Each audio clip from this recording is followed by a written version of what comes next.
let's stay away from the bad. But when you actually take a look at the studies, you're looking at anywhere between 38%, which is a Canadian study, and up to 42%, which is an American study. So 38 to 42% of a manager's time is managing conflict. Up to 42% of your time is managing conflict, which 60% of people have never been trained to do. So you're spending most of your time doing something you've unlikely been trained to ever manage before. So it's frightening. That is a powerful stat for two reasons.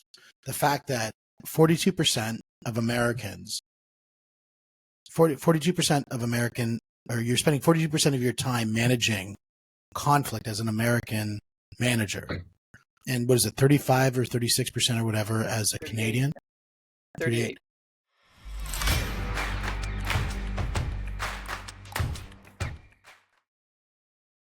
And welcome back to the Money, the Mindset, and the Mentoring podcast. Today from Canada, we don't get a lot of Canadians on the show, so I'm super excited.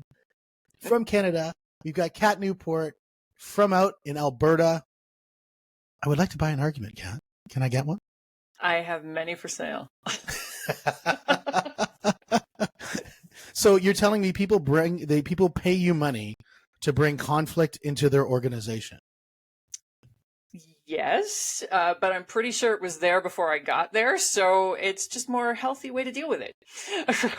I love it. I love it. So when I saw that we were getting connected to talk about your book, which is Smart Conflict, and then what you do with your conflict coaching, I was like, man, I was so excited to have a conversation with you. And our preamble, and I give you all the credit in the world, is that I'm a little bit devious by nature.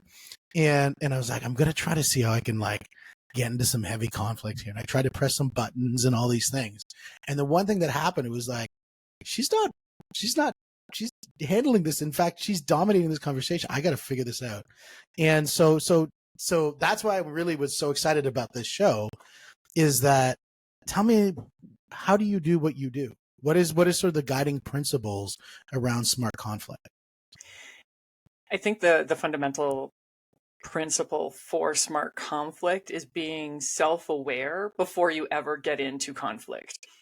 There are so many of us that jump into conflict looking for relief, or not with really any plan on how this is supposed to come out. And we go in and we hope for the best. Hope is great, but hope is not a strategy. So looking forward and looking for that momentum and making sure that you're engaging with it in a proactive way makes all the difference in the world. It's interesting because every time you talk about conflict, my brain obviously goes to MMA, goes to Brazilian Jiu-Jitsu, which is one of my favorite forms of conflict. And so it's the same principles actually apply. When you go into conflict if you're self-defense or in a competition, if you don't have a strategy, it's not going to go well for you.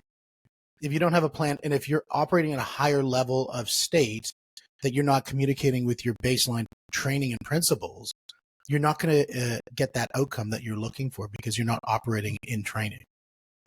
I would agree with that completely. And I think I take that sort of one level up. When you're in that situation, you're also responding to your opponent in real time. You're not predicting what they're going to do 5 minutes from now. You're not bringing in the 3 fights you've had last week. You're in the moment, in the fight, responding to your opponent, not responding to something else, not responding to the baggage, because that's the surefire way to lose. Well, and when you talk about conflict and we talk about loss, I think it's interesting to use that. And then we're going to jump into relationships and we talk about what you just said and think about that, not in the ring or not at work, but in a relationship, say with a spouse or a family member. The idea that we're going to be operating in the moment in this point of conflict in which we have. We are not going to draw on the baggage of the past. We are not going to draw on other elements. We're not going to think about how angry we were that we got cut off in traffic. What we're going to do is we're both going to work to resolve. We're going to both equally work to resolve this moment at this time. Is that kind of summarizing what you're saying? Absolutely. You've hit it right on the head. Beautiful. I love that. And so the type of people that you would be working with, you work with a lot of companies and that sort of thing. You work with individuals as well. What does somebody say like, I'm coming to you? What does that look like? So it really depends on if you're coming to me as an individual looking to improve that skill set or unpack that for yourself in your employment or in your personal life, or if you're an organization looking to bring mediation or training or facilitation into your staff. And if you do choose to bring, that training and facilitation into your staff, you're one of the few. I mean, only 40% of organizations actually give conflict management training to their staffs. It'd be interesting because a lot of leadership is certainly around when you have a large organization, invariably conflict happens. Now, that conflict can happen internally between two employees. It can happen between an employee and a manager, two managers, two executives, or it can happen with the organization with its customer base or its vendors. And so conflict is so ripe in all of those environments. Why do you think people don't put that as a strategy that they say, hey, we need to get some training on how to handle this? For the why, I think it's a little bit of that internal dialogue. We are in conflict all the time. It doesn't matter. It'll be fine. Let's focus on the good. Let's stay away from the bad. But when you actually take a look at the studies, you're looking at anywhere between 38%, which is a Canadian study, and up to 42%, which is an American study. So 38 to 42% of a manager's time is managing conflict. Up to 42% of your time is managing conflict, which 60% of people have never been trained to do. So you're spending most of your time doing something you've unlikely been trained to ever manage before. So it's frightening. That is a powerful stat for two reasons. The fact that 42% of Americans, 42% of American, or you're spending 42% of your time managing conflict as an American manager. And what is it, 35 or 36% or whatever as a 38. Canadian? 38. So the first thing it proves is that Canadians are more agreeable than Americans. And but the second thing is it proves that a lot of times people are working in things they're not trained on. I mean, look at parenting. How many courses do people take before they pop out a child? None. So we do all of these things without getting the courses. How many times do people get into a relationship? They get married, but they don't have a course in how to be a really good spouse, how to support the relationship. A lot of the things that we're doing, we get into the things. We see this all the time in martial arts. Somebody says, "Oh man, I'm such a good fighter. I just go red." And it's like, I don't know if that really works. I think what works is somebody who's consistently in the gym, training and practicing and drilling their skills. That person and practicing in live situations. That person's going to produce so much better results than the person who just says, I'm going to rely on my emotions to drive me through to get the results I'm looking for. Definitely resonates with me on a couple of levels for sure. Yeah. It's interesting.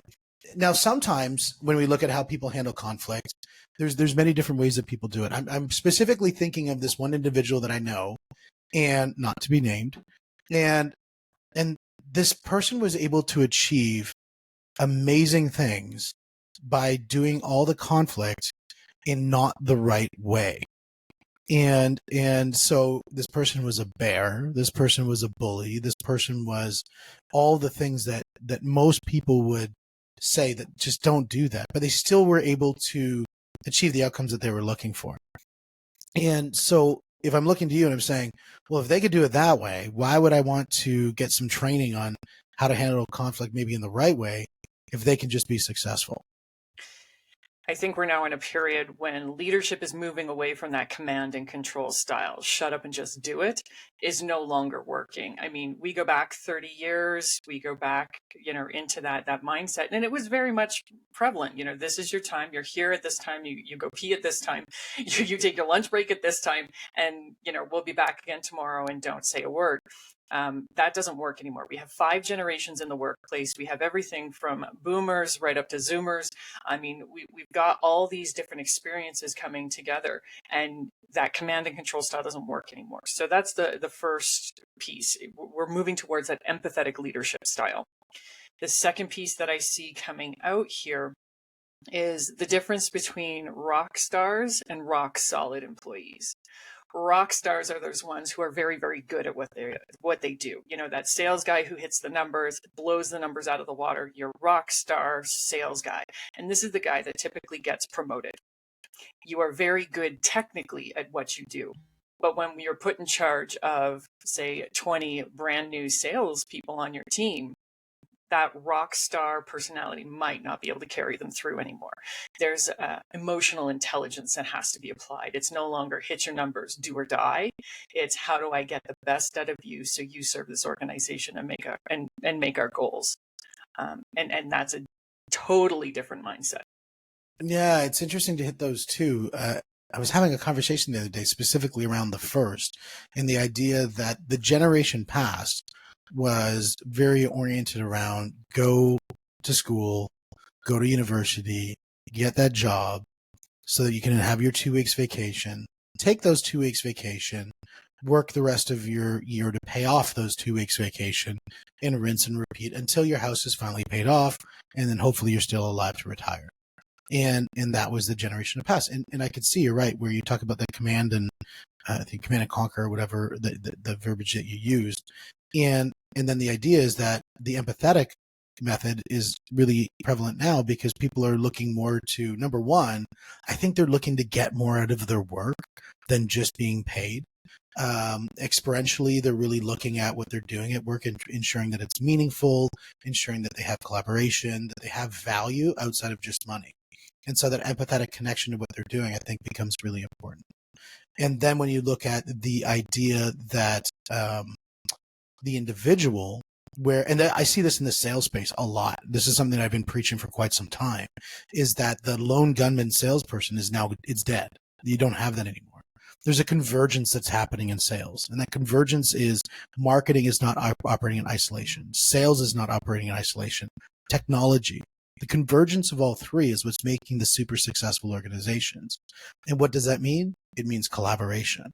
What it also means is the silos need to be broken down. People need to share. People need to become more of a unit. And if you become more of a unit, the person who runs out by themselves is going to be now isolated. And so they're not moving at the speed of the pack. The whole is always greater than the sum of the parts. Very much so. And when you start collaborating, the relationships become so much more important.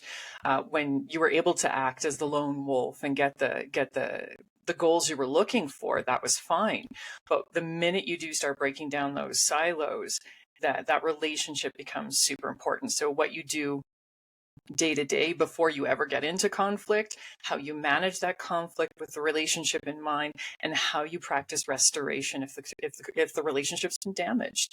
I mean, there's multiple steps that goes into that the lone wolf mentality doesn't support. Yeah, absolutely. And one thing that I think it was really interesting when we had our last conversation was this: is do you think conflict's important to have? Unequivocally, yes, absolutely. And tell me more about that, because I think that's really important for people to understand. So when I say conflict, most people think of a knockdown, drag them out, emotionally impactful, ruin my day, have a bottle of wine that night. Yes, I said bottle.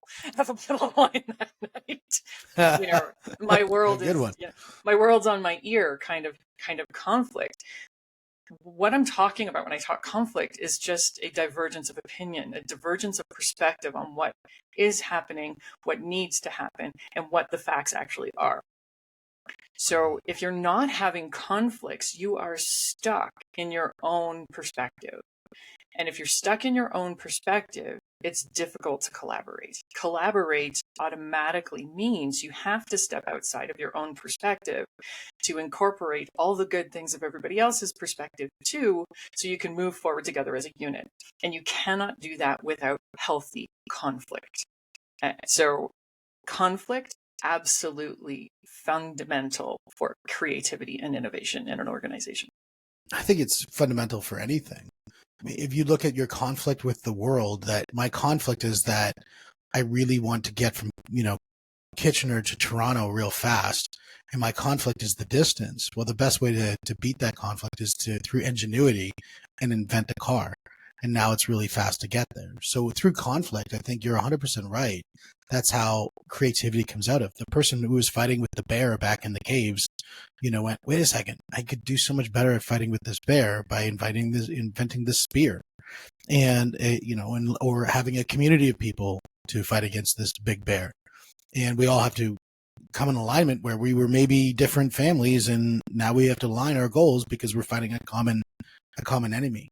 When we have that conflict where the enemy is not external, but it's internal between two people, where it's almost a divisive point, such as a relationship breakdown, whether it's in work or otherwise, he said, she said, and you're really, I know there's always a rational way to break it down, but it seems like there's no rational way to break that one down. How do you start solving those ones so that people can actually start to have a resolution?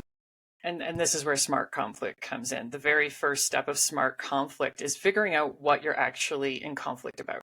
I know it sounds really silly for me to say this. Why are you in conflict? Well, I know why I'm in conflict, because Kat's crazy. No, that's not why you're in conflict. That's not why you're in conflict.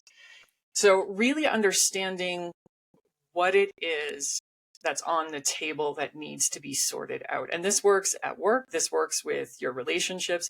Am I really upset, Steve, that you didn't unload the dishwasher? Probably not. I'm sure there's other things that kind of go along with that. Yeah? How'd you know? Yeah, we talk. So there's other things that go into that. So really understanding what it is that's on the table and is in concern is important. And this takes some of this emotional sting out of it.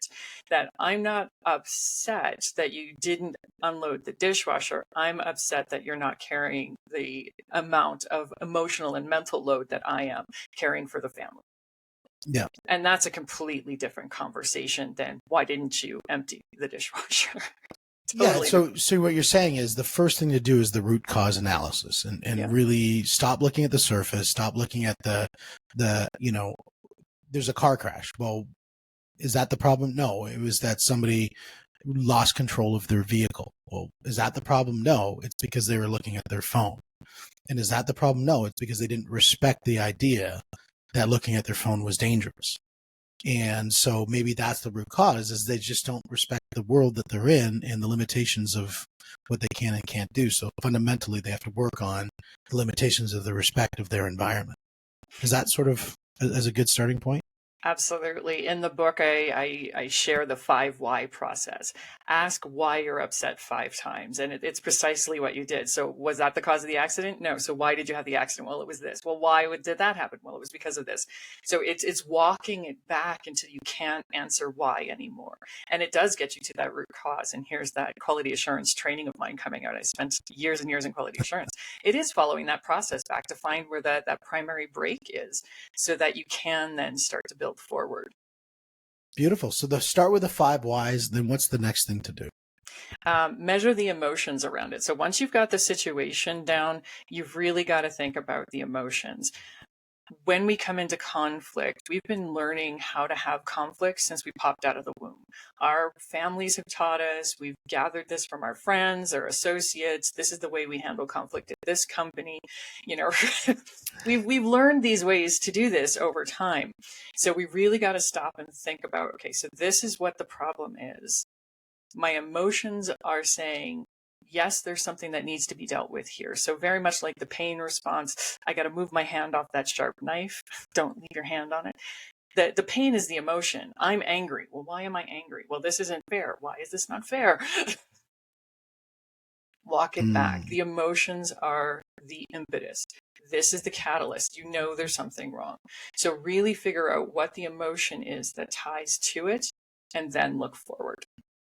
Now, when you talk about the emotion side of things, it's interesting because I mean, there's a lot of people who have this belief, and I'd like to get your perspective on it, that when you're in an argument and say it's between 2 partners and it doesn't get heated, and the one partner gets upset because the other person isn't emotionally engaged, and they feel that because they're not getting emotionally charged, they're not connected to the outcome. They're not connected to it. They're like, you don't care enough because you're not angry enough. And how do you sort of handle that when you talk about emotions? Because I think that's something that people see all the time. Like, look, I'm just trying to solve a problem here. And because I'm not emotional enough, that doesn't mean I don't care. It just means that I don't feel it's useful. Okay, so there's two sides to this. So if I think you're not being emotional enough, whatever that means, this is my narrative. I have an assumption on how upset you're supposed to be. And if you don't hit this magical undiscussed marker, you obviously don't care. So this is my narrative. Those are my emotions, and I'm putting them on you. The flip side of this is then, well, I'm not responding in the way you want me to respond. So I see you're upset, and I know you're not getting from me what you want and need in the moment. How can I make this better? This is responding with empathy other than, Steve, you're really being ridiculous here. I mean, come on, I'm just trying to solve a problem.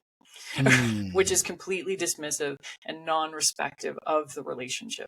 I want to build a relationship. There's obviously something going on the other side. I'm not angry enough. Okay, how can I help you? How can I show you that I'm invested in this resolution? Because I'm not invested in the conflict. I'm invested in the resolution. I think that's a really important statement to make, is when you're in that situation of a heightened argument and both people are getting heated or whatever you're doing, and to recognize that don't invest in the argument, invest in the outcome of the argument. And by doing that and saying that we're investing in the outcome of the argument together, especially if you're in a relationship, it's saying together that we want what's best for you. I heard this say once from, I think it was Elena Cardone said this.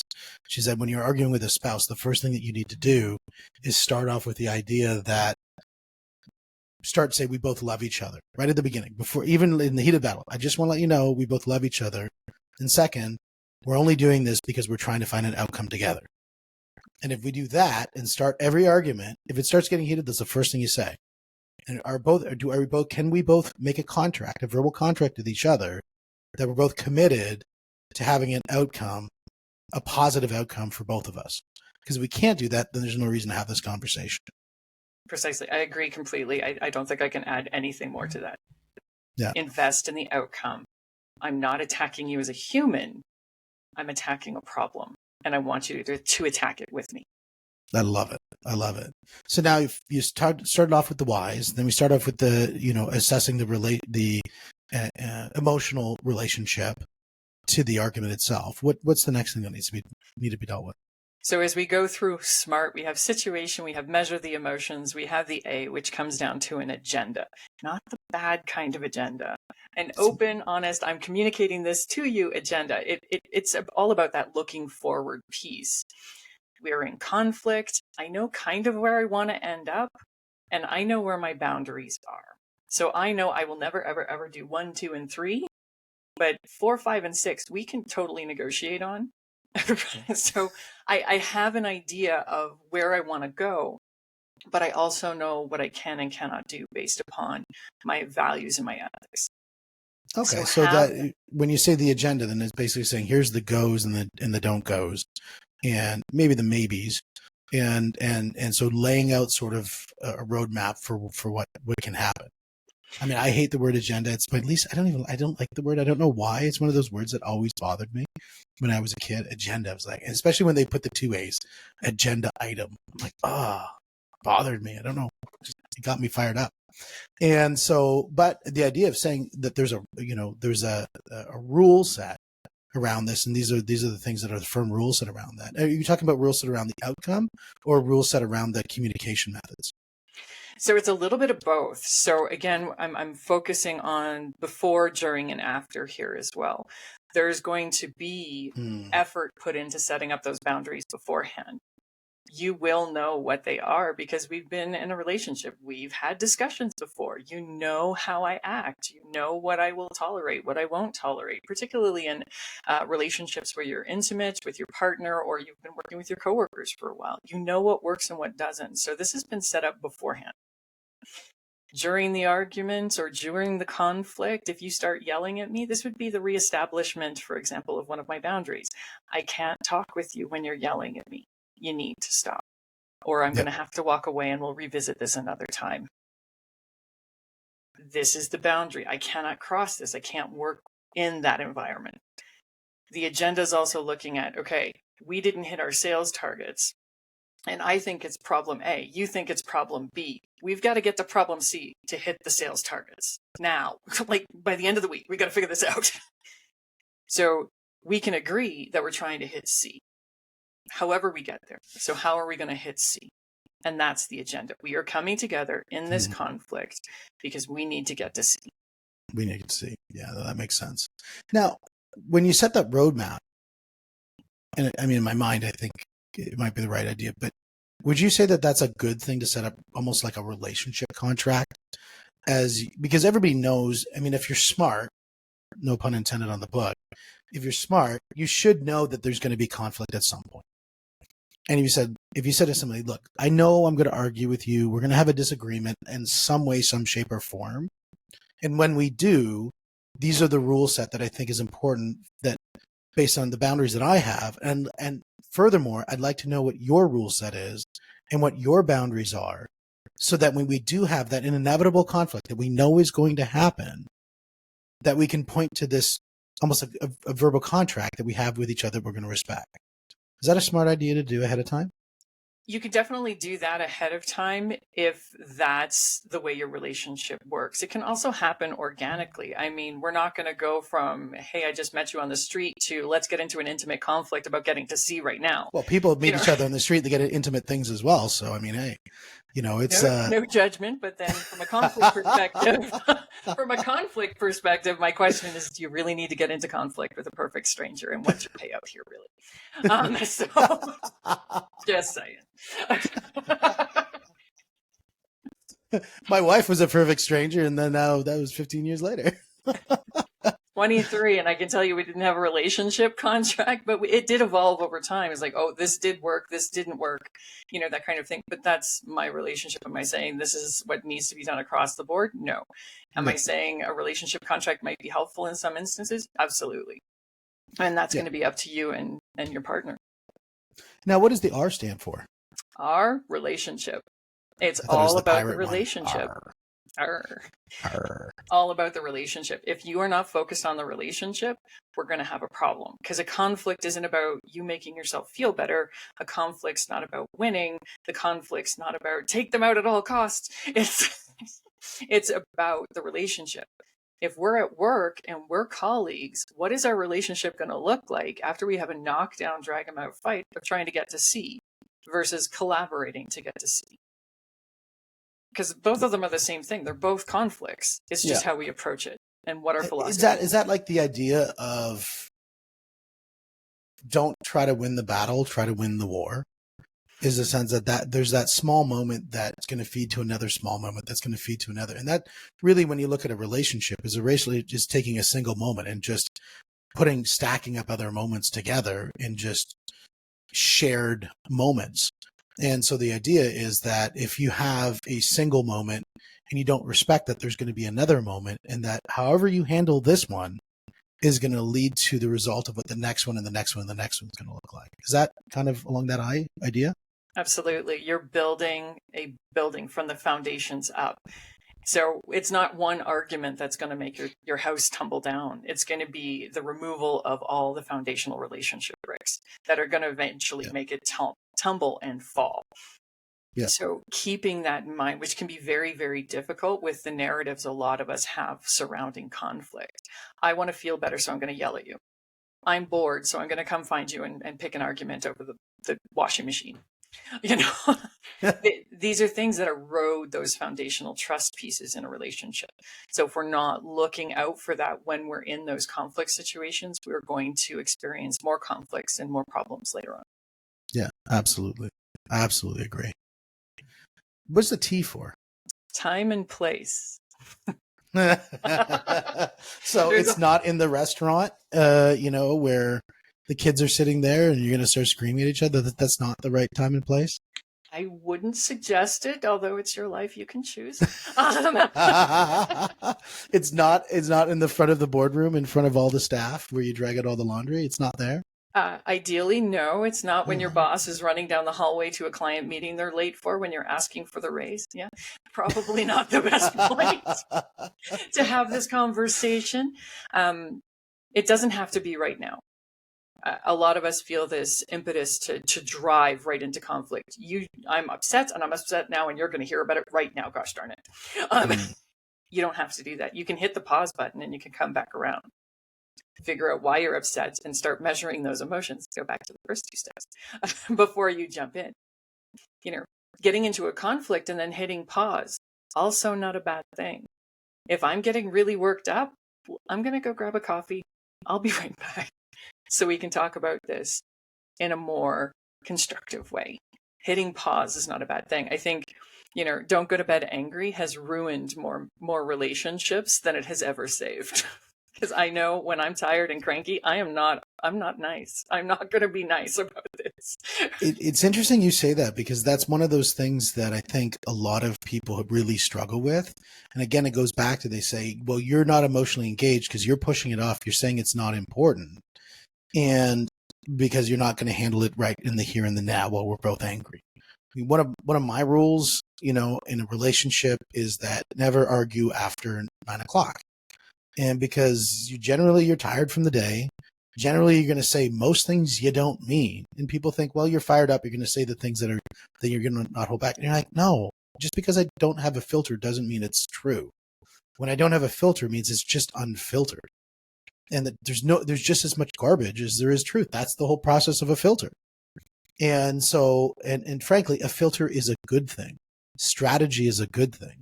So both if our goal is to not just emotionally dump on each other, but our goal is to actually come to an outcome that makes sense, having something that is planned, something that is timed, is really important. Now, that goes to the idea where I think people get frustrated, is that when it gets pushed off, people say it just never gets dealt with, and they don't actually schedule it again. And that's where I think the people who are saying, no, it needs to get in right now, is because they think if it's not done now, it'll never get done.